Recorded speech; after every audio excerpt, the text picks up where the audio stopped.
ঐতিহ্যবাহী বাঁশতৈল মোহাম্মদ মুনসুর আলী উচ্চ বিদ্যালয়ের বার্ষিক ক্রীড়া ও সাংস্কৃতিক প্রতিযোগিতা অনুষ্ঠিত হয়েছে।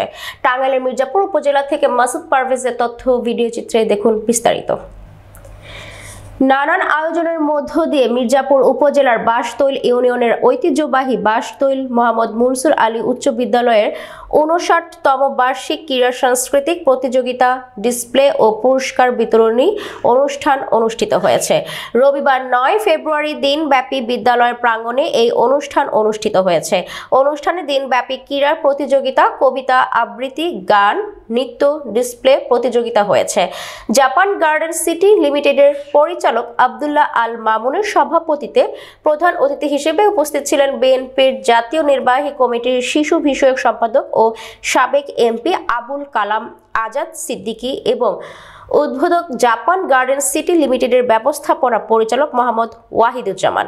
এছাড়াও উপস্থিত ছিলেন উপজেলা বিএনপির ভারপ্রাপ্ত সভাপতি অ্যাডভোকেট আব্দুর রউফ ও সাধারণ সম্পাদক খন্দকার সালাউদ্দিন আরিফ, উপজেলা বিএনপির উপদেষ্টা আলাউদ্দিন আল আজাদ, সাংগঠনিক সম্পাদক DM শফিকুল ইসলাম ফরিদ, খলিলুর রহমান ডিগ্রি কলেজের অধ্যক্ষ ফাইজুল ইসলাম, বাঁশতৈল ইউনিয়ন বিএনপির সভাপতি আজহারুল ইসলাম ও সাধারণ সম্পাদক আবুল কালাম আজাদ, আজগারা ইউনিয়ন বিএনপির সভাপতি আব্দুল গনি বুখারী, বাঁশতৈল ইউনিয়ন বিএনপির সাংগঠনিক সম্পাদক জামান মিয়া, যুবদলের সভাপতি আনোয়ার পারভেজ ও সাধারণ সম্পাদক আশরাফুল ইসলাম আক্কাস সহ প্রমুখ। আরও উপস্থিত ছিলেন প্রতিষ্ঠানটির ভারপ্রাপ্ত প্রধান শিক্ষক মোহাম্মদ আলী হোসেন সহ সকল শিক্ষকবৃন্দ, ছাত্রছাত্রী, অভিভাবক সহ হাজার হাজার দর্শকবৃন্দ।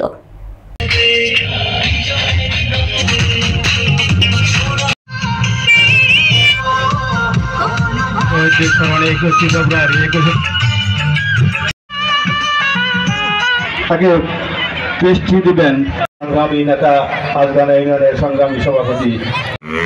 পুরস্কারের বড় ধরনের এইরকম এই পাহাড়ি অঞ্চলকে ঐক্যবদ্ধ করে আমরা বোঝাতে চাই, আওয়ামী লীগ যা করে নাই বিএনপি তা করবে, আবুল কালাম আজাদ সিদ্দিকী তা করবে।